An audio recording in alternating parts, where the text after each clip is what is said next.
ಸಾವಿತ್ರಿ, ನಾನು ಸ್ವಾಮಿ, ನೀವು ಈಗ ಬಂದ್ರ?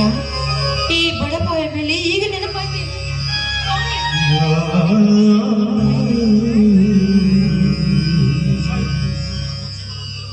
ಚೊಕ್ಕ ಚಿನ್ನದಂತಿರುವ ನಿನ್ನ ಮೇಲೆ ಸಂಶಯ ಪಟ್ಟು ಅಪವಾದ ಹೊರಸಿ ತುತ್ತನ್ನಕ್ಕಾಗಿ ಬೀದಿ ಬೀದಿ ತಿರುಗುವ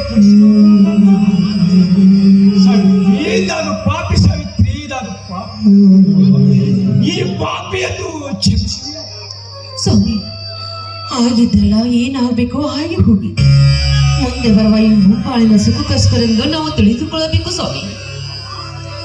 ಅಮ್ಮ, ನಾನು ಅಜ್ಜ ಮತ್ತು ಚಿಕ್ಕಪ್ಪನನ್ನು ಕರೆದುಕೊಂಡು ಬರುತ್ತೇವೆ. ನಂತರ ಮುಂದಿನ ವಿಚಾರ.